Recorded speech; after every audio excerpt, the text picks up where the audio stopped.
안녕하세요. 퀼트 강사 장숙자입니다. 퀼트를 하시는 분들이 바느질이 많이들 힘들다고 해요. 근데 그 순서대로 차근차근 따라 하시면 어떤 결과가 만족스럽게 나올 수 있을 거라 생각이 돼요. 이제 이 파우치를 작업할 때 도안하고 조각천들, 그 솜이며 바늘이며 그런 것들은 이제 다 준비된 상태에서 시작을 하겠지만, 그래도 이 완성돼 가는 상태는 어떤 자기만의 어떤 느낌들이 있기 때문에 몇 사람이 같이 만들어도 다 다르게 결과가 나오거든요. 퀼트가 그런 점이 좀 재미있는 것 같아요. 패치워크 파우치를 작업을 할 건데요. 먼저 재료 소개를 해드릴게요.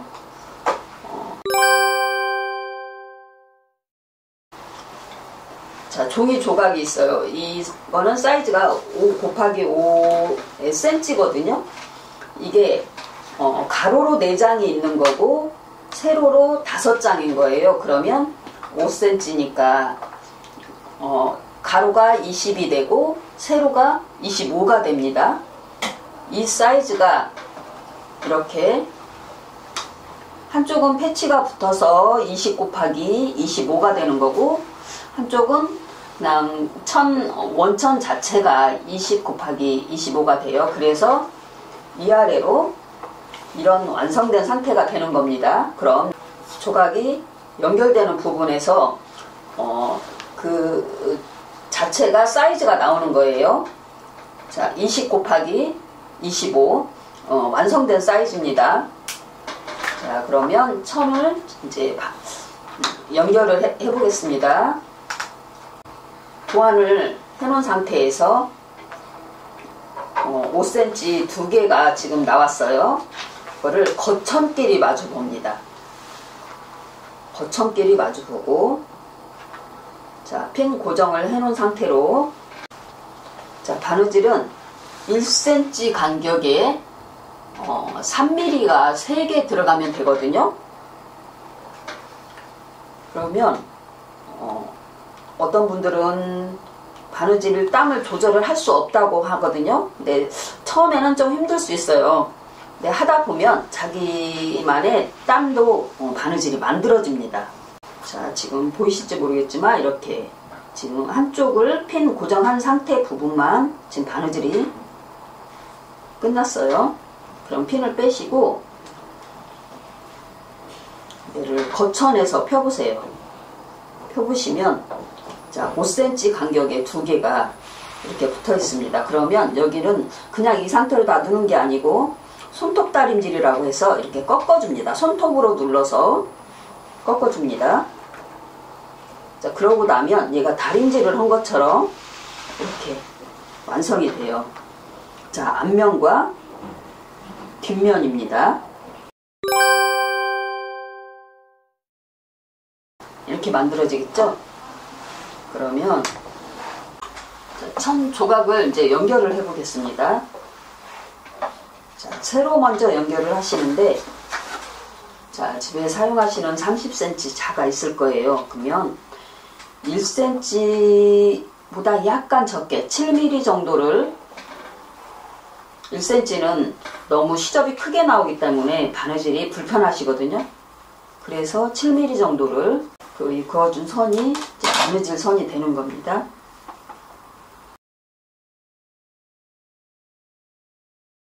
바느질 땀은 홈질로 가시는데 1cm에 3땀 정도가 올 수 있게 가시면 적당한 간격이 됩니다. 바늘 땀이 너무 커도 벌어지기가 쉽고 너무 작으면 힘들겠죠, 바느질이. 자, 이렇게 해서, 자, 세로를 완성하시고 다시 밑에 가로를 붙여서 이렇게 완성이 됩니다. 이게 앞판이 되고 뒷판이 이렇게 완성이 됩니다. 자, 이렇게 완성하시고, 자, 보시면 이 상태가 되기 때문에 여기를 연결을 해줘야 돼요. 그러면 자, 거천끼리 제가 마주보고 놓았어요. 거천끼리 마주보고 놓고 다시 아까 도안을 했던 것처럼 30cm 자로 7mm가 되게 선을 그어주시고 다시 핀 고정을 꼭 해주시고, 핀 고정 없이 바느질을 하시면 바느질 땀도 이쁘지 않고 우리가 선을 해놓는데 그거를 따라갈 수가 없어요. 그러면 완성된 상태에서 이 제품이 망가져 있습니다. 그 선을 지킬 수가 없었기 때문에.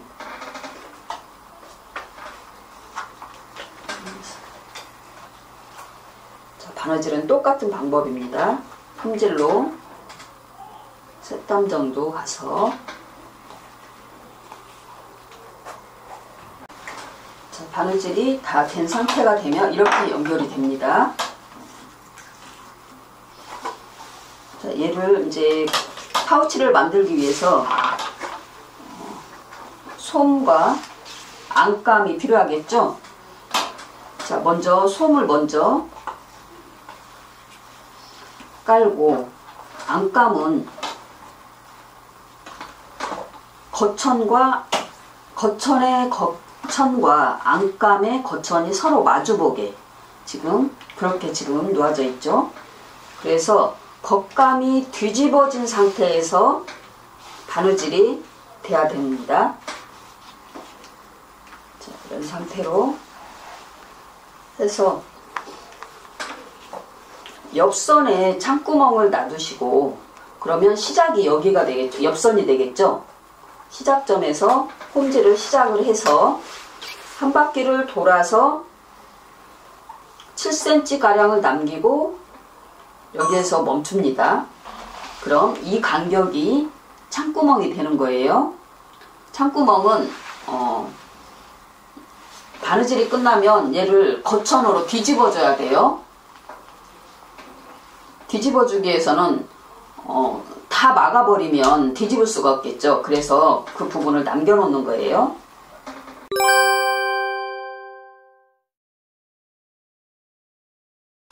자, 바느질은 홈질로 가는데요.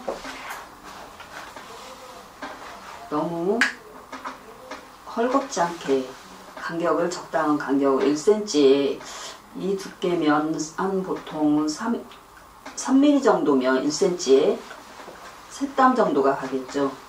이렇게 해서 창구멍을 남기고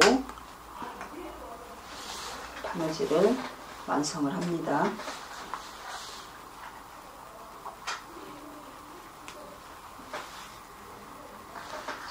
그래서 7cm나 8cm 정도 간격을 남겨주시고, 아니면 조금 뒤집기가 좀 힘들겠다 하시는 분들은 조금 한 10cm 정도 남겨주셔도 돼요.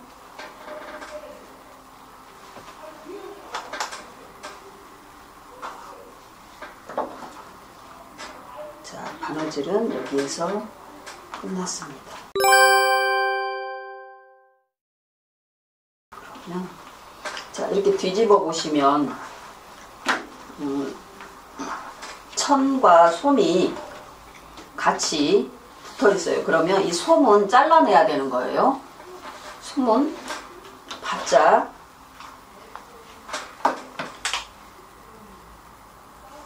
자, 천은 자르지 않아요. 천은 가위밥이 들어가도 안 되고 조심해서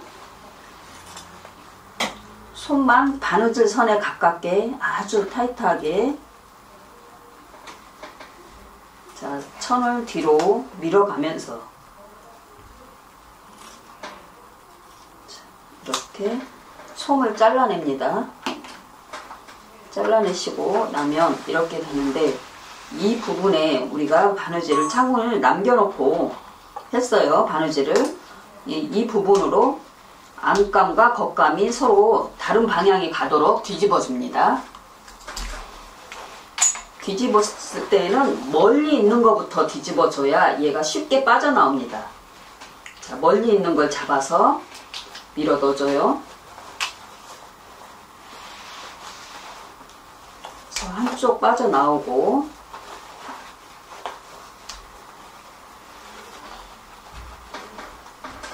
다시 천천히 달래듯이 하면서 잡아서 끄집어내요.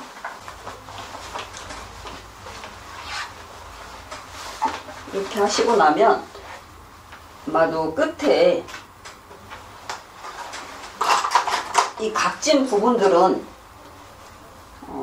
특히나 바느질이 처음이신 분들은 방법을 몰라서 많이 헤매시는 분들이 있는데, 이런 집안에 송곳 하나 정도는 있을 거예요. 송곳이나 아니면 뾰족한 뭐 핀셋 같은 것도 가능해요.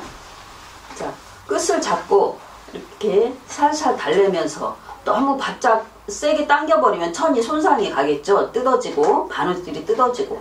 그러면 얘를 달래면서 이렇게 끝을 빼주세요. 이렇게 하고 나면 각이 만들어져요. 그럼 이대로 각을 이렇게 살려주시면 돼요. 우리가 아까 창구멍을 남기고 바느질을 했기 때문에 구멍을 막아줘야 되겠죠. 그러면 양쪽의 선과 동일하게, 아니면 너무 우리가 설명하기에 배가 나온다고 할까요? 그 선이 일직선이 안 되게 울퉁불퉁한 그런 모습이면 안 되기 때문에, 자, 도안이 원래 돼 있는 상태를 한쪽을 접어서, 자, 지금 바느질은 공구르기로 바느질을 할 겁니다. 자, 공구르기는 쉽게 설명드리면 톱니바퀴를 생각하시면 돼요. 톱니바퀴가 서로 뾰족하게 나 있는 부분은 서로 다르지만 만나는 지점이 같은 데가 있죠. 그 부분이 실이 건너가는 부분이에요. 그러니까 자, 한쪽 바느질이 끝났어요. 그러면 반대쪽으로 넘어올 때 같은 위치로 일직선으로 넘어오는 거죠. 그래서 바느질이 서로 같게 하고 있지만 당겼을 때는 마주보고 붙기 때문에 실이 보이지 않는 거죠. 그렇게 톱니바퀴가 마주보고 간다고 생각하시는 부분은 생각하시면 쉽게 이해가 되실 것 같아요. 이쪽이 안쪽이고 이쪽이 겉쪽입니다. 겉판에서 정확히 반절을 접어주세요. 반절. 정확히 반절 접어서, 그러면 이렇게 완성이 되죠. 지금 이렇게 된 상태에서 이제 지퍼를 연결을 할 건데요. 지퍼는 지금 이게 19cm가 될 거예요. 지퍼 날만 19cm인데 보통은 20cm 정도의 지퍼로 사용하시면 됩니다. 자, 옆을 붙이고 지퍼를 붙이게 되면 바느질이 불편해서 작업을 하기가 힘들어요. 먼저 지퍼를 먼저 붙이고 옆선을 붙이는 작업을 할 겁니다. 어느 쪽이든 상관은 없어요. 본인들 이제 각자의 사용하시는 부분이니까. 그래서 이 끝과 여기 파우치 이 부분이 같게 만나는 거예요. 똑같이. 이렇게 해서 핀 고정은 항상 해주셔야 돼요. 지퍼도 정상적으로 달지 않으면 지퍼가 날이 밀려서 고장이 쉽게 나고 가방 자체도 틀어지고 이쁘지 않게 됩니다. 그 지퍼의 그 천 부분에 반절 정도를 바느질 할 수 있으면 되는 건데, 너무 위로 올라가도 지퍼가 사용하시는데 뻑뻑하겠죠. 왔다 갔다 하는데. 근데 너무 아래로 오시면 얘가 힘을 못 받아요. 지퍼가. 그래서 중간 정도 해주시고 시작하시는데, 이 천이 있다고 그래서 여기서 끝에서부터 시작하시는 게 아니고 1cm를 항상 띄세요. 지퍼를 달 때는. 그게 더 오히려 편안한 작업이 됩니다. 자, 이것도 홈질로 타이트하게 좀 3mm 정도를 지키시고 그대로 가시면 돼요. 자, 이제 반대쪽을 붙이시는데, 반대쪽은 이렇게 하면 조금 불편함이 있죠. 그래도 핀을 먼저 그래서 고정을 하시는 겁니다. 자, 힘드실 것 같으면 지퍼를 닫아보세요. 닫아보시고 파우치를 우리가 반 접었잖아요. 반 위치를 잡아보세요. 그리고 지퍼가 어느 위치에 가야 될지 눈에 보입니다. 그럼 위치만 먼저 잡으시고 그대로 잡은 상태로 열으세요. 잡은 상태로 열어서 그 상태에서 핀을 지퍼를 움직이지 마시고 그대로 높이만 이 파우치 높이와 지퍼의 높이만 지켜주시고 핀 고정합니다. 자, 고리가 있으면 좀 잡고 사용하기가 좋거든요. 그래서 이 고리를 안 만들어도 되지만 그래도 만들어주는 게 더 편안함이 있어서 제가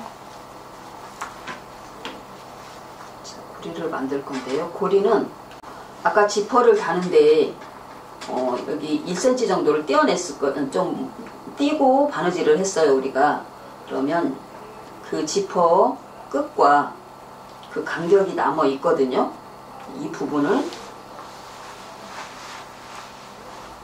같이 위치를 잡아서 얘를 먼저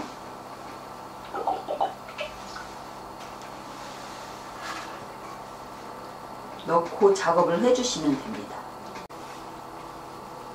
자, 가방이 파우치가 완성이 되려면 여기가 막아줘야 되는데 한 번으로는 얘가 힘을 못 받아요. 두 번을 왔다 갔다 해야 되는데 두 번은 자, 중요한 것은 안감은 안감끼리. 그래서 핀을 먼저 고정을 하시고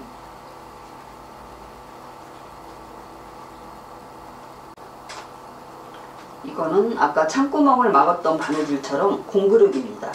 그 톱니바퀴처럼 간단한 바느질 이해하셨는지 모르겠어요.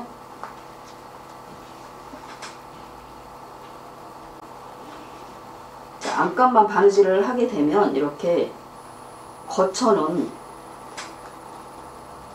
벌어져 있어요. 이 상태로는 쓸 수가 없어요. 항상 안감은 안감끼리, 겉감은 겉감끼리 두 번 바느질이 들어가야 됩니다.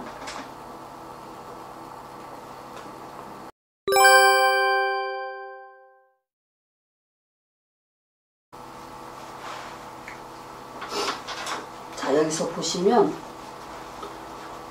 안감 바느질한 부분과 겉감까지 바느질이 끝난 부분이 다르죠. 자, 이렇게 하면 파우치가 마무리가 되는데요. 지금 옆에 안감과 안감, 겉감과 겉감 두 번 바느질을 꼭 해야 된다는 거, 한 번에 그거를 해결을 해서 쓸 수 있는 방법은 없어요. 꼼꼼하게 해주시면 더 짱짱하게 오래 쓰실 수 있겠죠. 물론 사서 쓰는 제품도 좋은데 내가 정성을 들여서 한 제품들은 좀 더 애정이 가실 거예요. 자, 이렇게 해서 마무리 하시고, 자, 아까 만든 고리는 이 상태에서 조금 더 추가로 설명해 드리면 얘를 파우치로 쓸 수도 있지만 이런 조그만 얇은 핸들들 간혹 다른 가방에서도 나올 거예요. 버리기는 아깝고 그런 것들은 이렇게 여기에 사용을 하셔도 됩니다. 자, 이렇게 끼워 주시면 고리에 끼워 주시면 크로스 가방이 되겠죠. 자, 적게는 파우치를 가방에, 큰 가방에 넣어서 사용하셔도 되고 이제 여러 용도로 사용하시면 될 것 같습니다. 감사합니다. 퀼트 강사 장숙자였습니다.